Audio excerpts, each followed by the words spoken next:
"He's not a buyer. He doesn't belong here." The words cut through the gilded auction hall like a blade, leaving nothing but silence in their wake.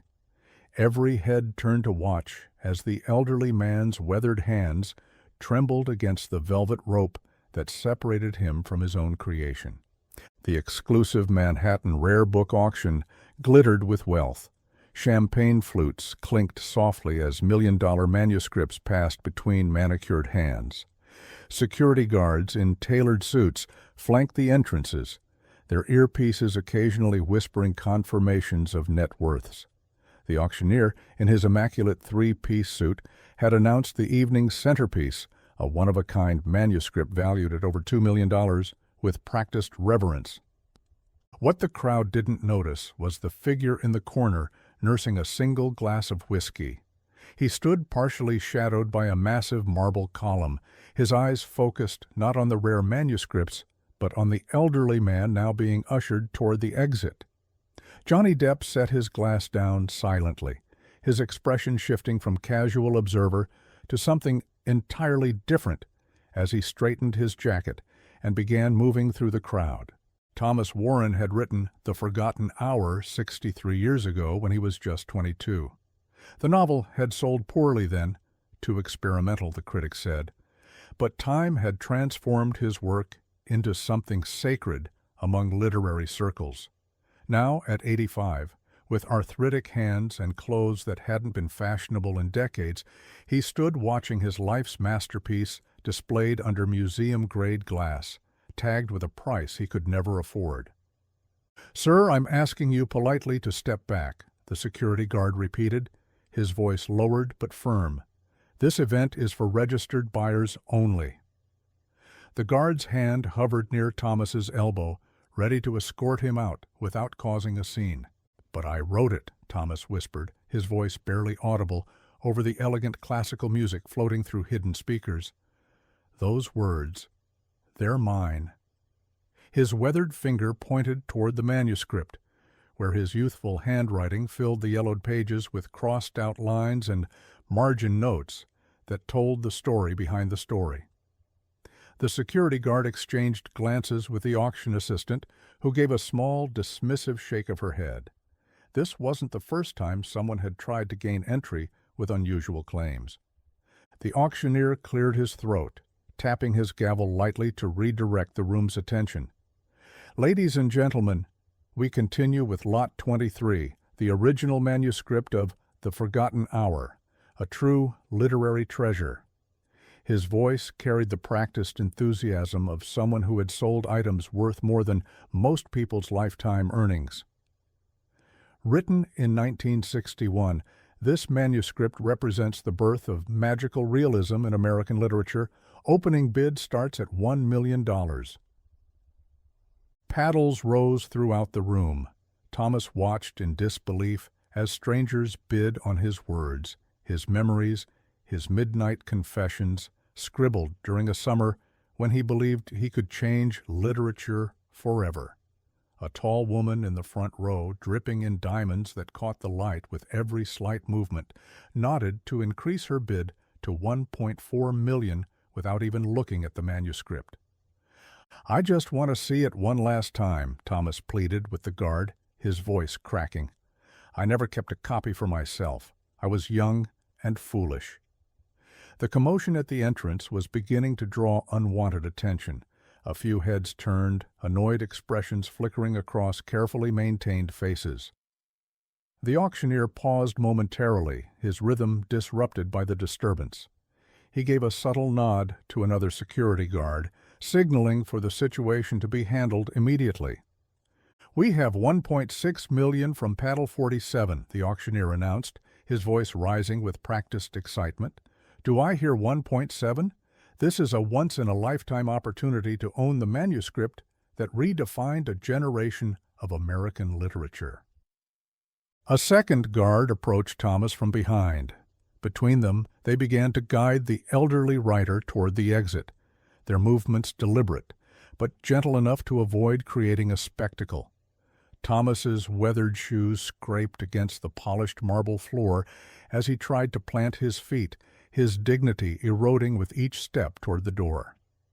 "The pages are missing the epilogue," Thomas said desperately, loud enough that nearby bidders paused. "It was never published. I can tell you how it really ends." The revelation hung in the air for a brief moment before being dismissed with polite, uncomfortable laughter. The bidding continued, reaching $1.8 million. From across the room, Johnny Depp had observed the entire scene unfold. Unlike the others, he had recognized the elderly man immediately. He had read The Forgotten Hour while preparing for a role years ago, had even considered adapting it before other projects took precedence. Now, watching the author of that transformative work being escorted from his own legacy, something shifted in Depp's expression. He smoothly extracted himself from a conversation with a famous Broadway producer and began making his way through the crowd toward the commotion at the entrance. "Gentlemen," a voice called out, its distinctive timbre immediately recognizable, "I believe there's been a misunderstanding."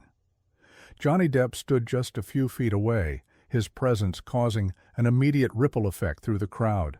The security guards hesitated, their hands still firmly but respectfully guiding Thomas toward the exit.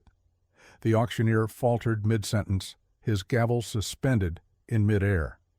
"Mr. Depp," the auction director approached swiftly, her heels clicking against the marble. "Is there something we can help you with?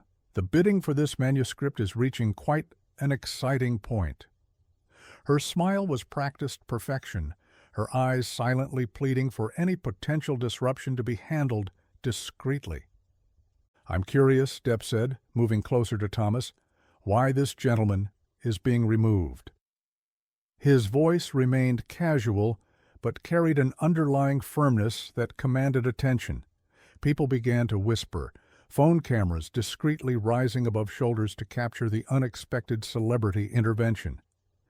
"This area is restricted to registered bidders only," the director explained smoothly. "We have very strict security protocols for events of this caliber." She gestured subtly toward the exit, encouraging the guards to continue their task without creating a scene. Thomas stood straighter, finding unexpected courage in Depp's attention. "I wrote that book," he said, his voice stronger now. "I'm Thomas Warren." The name hung in the air for a moment before recognition dawned on a few literary-minded attendees. Murmurs spread through the crowd as people connected the elderly man to the manuscript now commanding millions. "Thomas Warren?"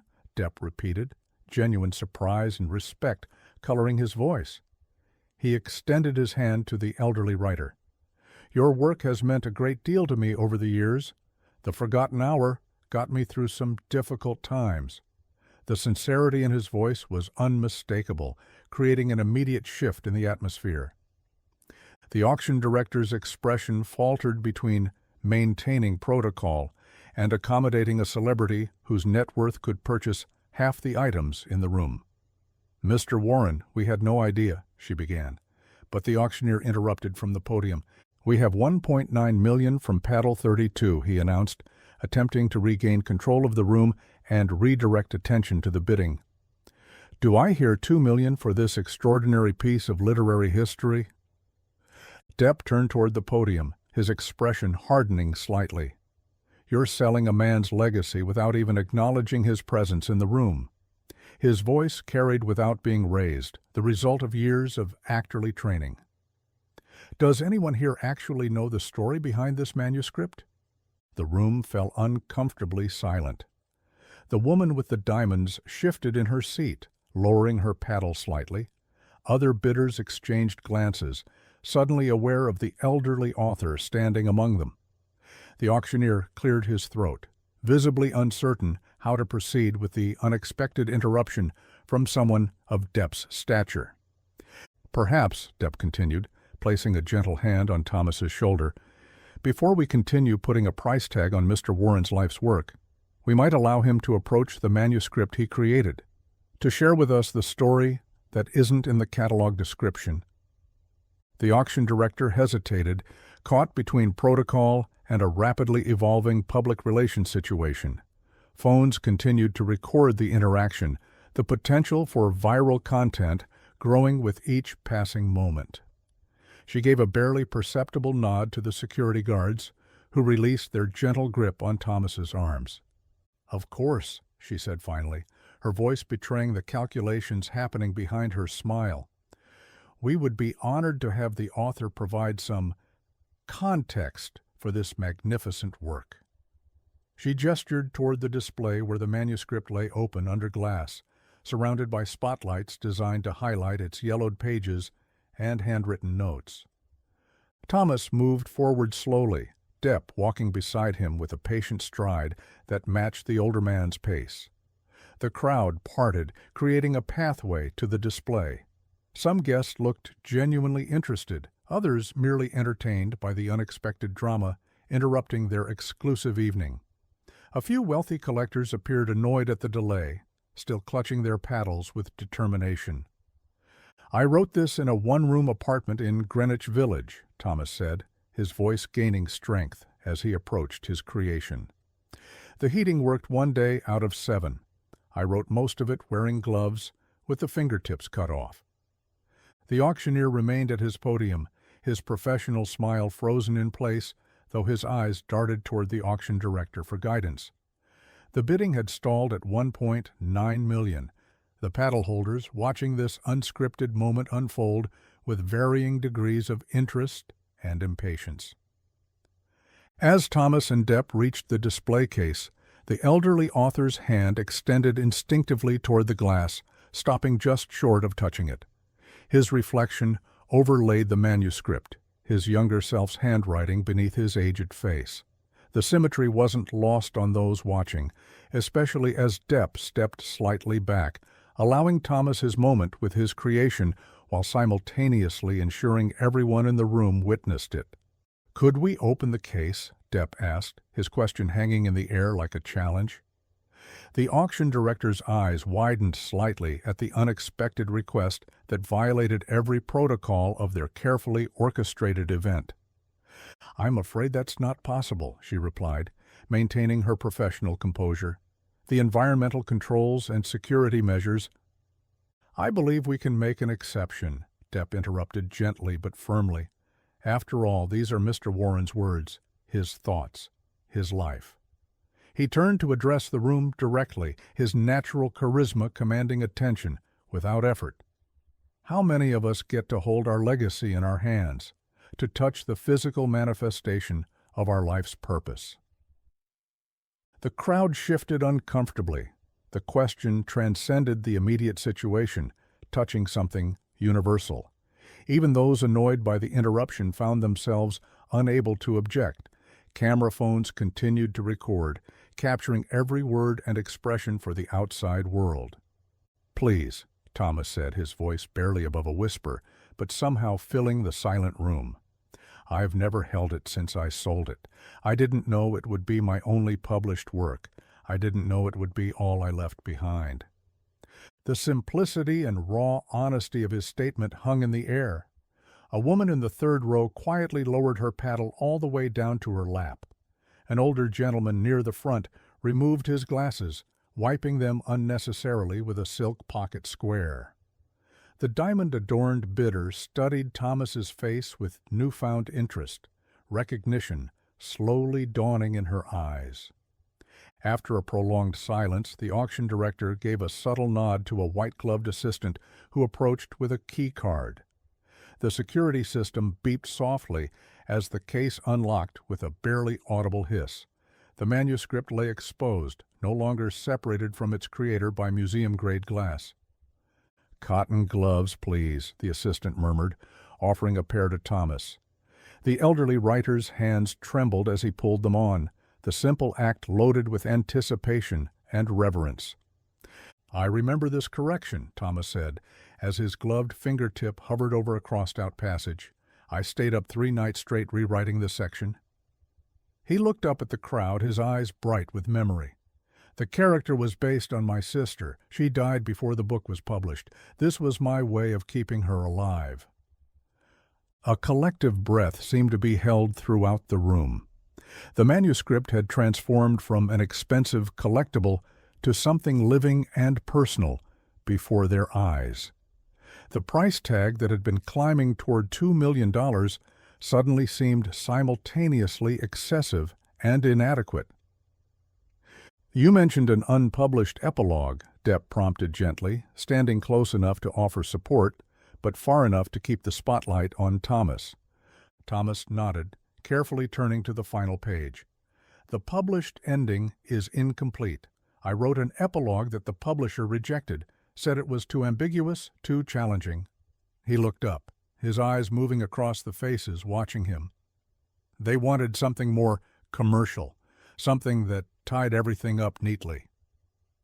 "Would you share it with us?" Depp asked, his question directed at Thomas, but his eyes sweeping across the room, subtly challenging anyone to object. "The real ending, the one you intended?" Thomas straightened his shoulders, years seeming to fall away as he found himself at the center of literary attention that had eluded him for decades. "The epilogue was about immortality," he began, his voice stronger than it had been all evening. "Not the kind that comes from fame or fortune, but the kind that comes from touching another soul with your words." The auctioneer remained frozen at his podium, the gavel still in his hand, the bid of $1.9 million suspended in time. No one moved to raise a paddle. The room had transformed from a marketplace to a rare, authentic connection between creator and audience. In the epilogue, the main character realizes that the hours he thought were forgotten were actually alive in the minds of everyone he'd touched with his stories. Thomas's voice filled the room with surprising strength. "That we achieve immortality not through what we own, but through what we share." A woman in the back wiped a tear from her cheek, careful not to smudge her expertly applied makeup.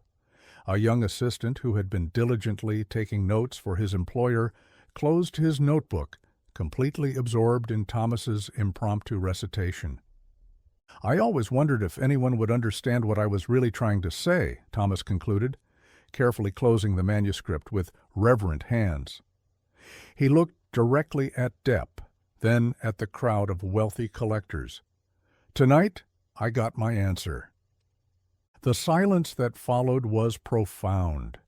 No one moved toward the bottles. No one seemed willing to be the first to reduce this moment back to a financial transaction. Even the auction director stood perfectly still, the calculated smile replaced by genuine emotion. Johnny Depp stepped forward, breaking the reverent silence that had fallen over the auction hall. "I believe," he said, his voice carrying easily through the room, "that we've just been given something far more valuable than what we came here to buy." He turned to the auctioneer, who still stood with gavel in hand. "I'd like to place a bid of $2 million. Before the auctioneer could respond, Depp continued, "With the condition that the manuscript be donated to the New York Public Library, with full digital access made available to anyone who wishes to read it." He paused, looking at Thomas. "Including the epilogue, which Mr. Warren will have the opportunity to finally share with the world." The room erupted in murmurs. The auctioneer looked to the auction director, who appeared momentarily stunned before recovering her professional demeanor. "That's a most unusual arrangement, Mr. Depp," she began, but was interrupted by the woman adorned in diamonds. "I'll contribute another $1 million," she announced, standing from her seat in the front row, "on the condition that Mr. Warren's name appears prominently in the display and that he be invited to speak at the dedication ceremony." She turned to Thomas with unexpected warmth in her eyes. "My mother was an English professor. The Forgotten Hour was her favorite novel to teach. She would be horrified to know how we've treated its creator." Within minutes, the atmosphere in the auction hall had completely transformed. What began as an exclusive event for the ultra-wealthy to acquire rare possessions had become an impromptu fundraiser to honor Thomas Warren's legacy. Additional pledges came from around the room, some from genuine literary enthusiasts, others from those who simply didn't want to be left out of what was clearly becoming a viral moment. The auctioneer, adaptable as those in his profession must be, shifted seamlessly into his role as pledge collector. "We have $3 million committed to preserving Mr. Warren's work for public access," he announced, genuine excitement replacing his earlier practiced enthusiasm. Thomas stood beside his manuscript, overwhelmed by the sudden turn of events. Depp remained close, occasionally steadying the elderly writer with a discreet hand on his elbow when emotion threatened to overcome him. "There's something extraordinary happening here," Depp said quietly to Thomas, though his words were captured by nearby phones and later shared millions of times across social media platforms. "We came here thinking books were commodities to be owned, but you reminded us they're experiences to be shared." The auction director, recognizing the positive publicity unfolding before her, approached with a contract hastily drafted by the legal team kept on standby for high-value sales. "Mr. Warren," she said warmly, as though they hadn't been attempting to remove him from the premises less than an hour earlier, "would you be willing to work with our archivists to properly document the complete history of your manuscript, including the epilogue?" 3 months later, the New York Public Library hosted a special exhibition featuring Thomas Warren's manuscript. The display, housed in a prominent location rather than tucked away in the archives, included interactive elements where visitors could hear Thomas reading excerpts in his weathered but powerful voice. The once rejected epilogue had been typeset and printed as a special edition chapbook, available free to all visitors. Johnny Depp attended the opening, slipping in quietly through a side entrance to avoid pulling focus from the true star of the evening. He watched from the back as Thomas, dressed in a new suit that fit his thin frame perfectly, spoke to a packed room about the journey of his words from a cold Greenwich Village apartment to this hallowed literary space. "My book was called The Forgotten Hour," Thomas told the audience, his voice stronger than it had been in years. "But thanks to unexpected kindness, neither it nor I have been forgotten after all." The video of the auction night had indeed gone viral, not for celebrity drama or conflict, but for the rare authentic moment of human connection it captured. Literature professors used it in their classes, discussing the value of art beyond its price tag. Public libraries around the country reported increased requests for Warren's novel, and a major publisher had approached him about releasing his unpublished works. As Thomas concluded his remarks to enthusiastic applause, Depp noticed him scanning the crowd. Their eyes met across the room, and the elderly writer gave a small nod of profound gratitude. Depp returned the gesture with a respectful inclination of his head. No words were necessary between them. Both understood that some things, like the power of stories and the dignity of their creators, needed no translation, only recognition.